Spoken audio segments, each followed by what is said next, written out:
Je travaille avec des objets du quotidien euh, et mon inspiration vient principalement euh, de choses que j'expérimente euh, ou de rencontres. Et ça a été notamment le cas avec Jeannette Boulanger, euh, qui est actrice, danseuse et performeuse.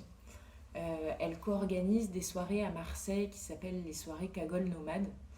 Euh, L'idée, c'est de pouvoir, en fait, en tant euh, que femme ou même homme, explorer en fait tout l'imaginaire qu'il y a derrière la cagole. Et voilà, et donc c'est une scène ouverte. Euh, on a travaillé en collaboration ensemble pour proposer une performance qui soit un petit peu nouvelle. C'est-à-dire que souvent dans ces scènes ouvertes, on va retrouver des personnes qui font des hommages à un artiste ou des hommages voilà, à un type de danse.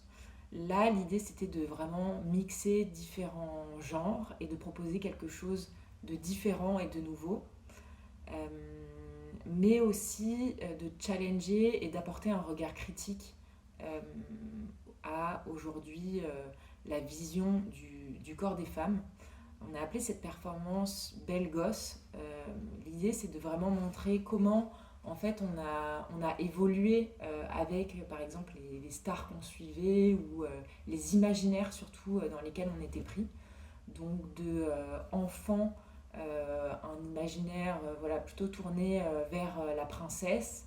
Et petit à petit, un dévoilement et une mise à nu pour, en fait, que le message ce soit de s'accepter en fait tel que l'on est.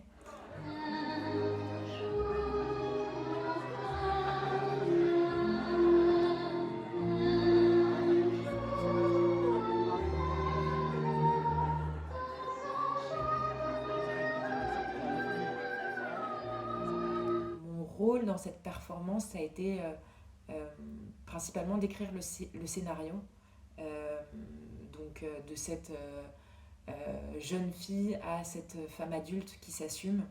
Euh, Comment faire passer le message euh, via différentes musiques principalement. Donc ça a été aussi le choix de la musique, via également les costumes, comment faire en fait une transition pour que chaque identité soit représentée par un costume.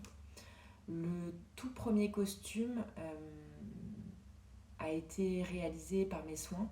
Donc, il s'agit d'un bustier qui a été fait avec de la toile enduite euh, avec un collage par-dessus de tulle et également des bretelles avec du papier bulle et du tulle. Donc ça a été le premier costume. Et ensuite, par exemple, l'idée des ballons qui représentent les seins dans le troisième morceau de la performance, ça a été inspiré par exemple du cirque. Donc l'idée c'est vraiment de garder à la fois un aspect burlesque qui est vraiment adapté à la scène ouverte et à ce type de soirée, mais également en proposant une vision un peu voilà, engagée, sans faire culpabiliser les spectateurs. La...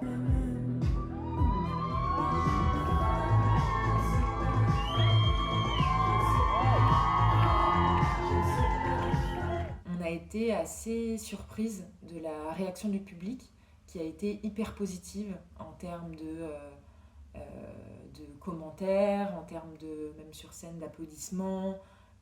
Voilà, à chaque tableau entre guillemets, puisque pour moi chaque danse et chaque costume était un tableau, donc un enchaînement de quatre tableaux. Euh, on a eu voilà, des cris, de l'enthousiasme. Donc je pense qu'on a réussi à parler à certaines personnes. Euh,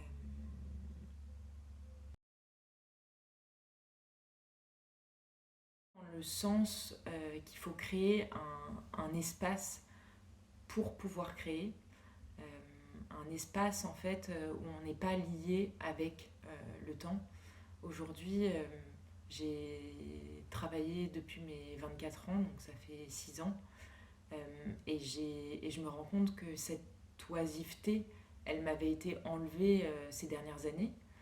Euh, c'est seulement depuis 2 à 3 ans que je reprends en fait du temps pour pouvoir créer sans cette oisiveté ou ce temps libre.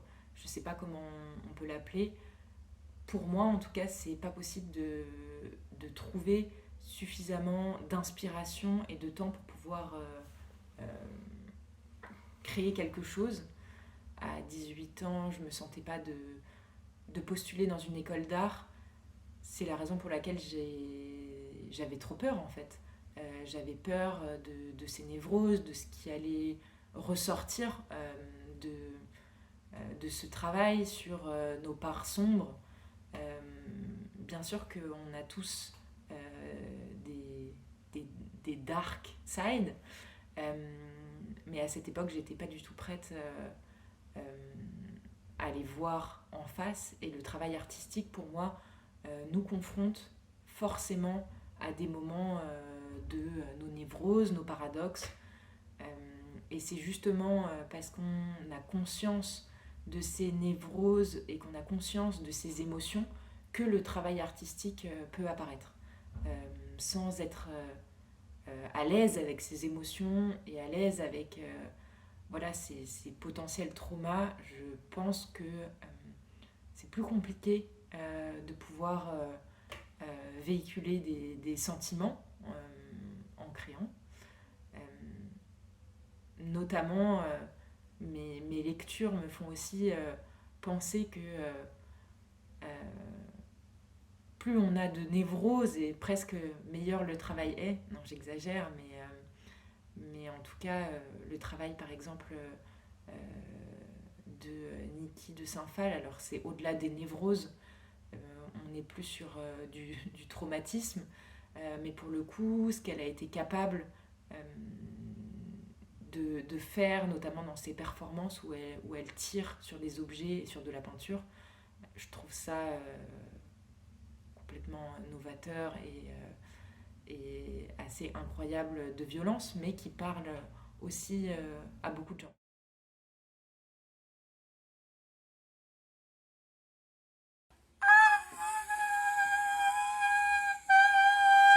Après ce cri magnifique, je pense que je me rappellerai qu'on est constitué de 90% d'eau et que je vais sûrement me transformer en smoothie.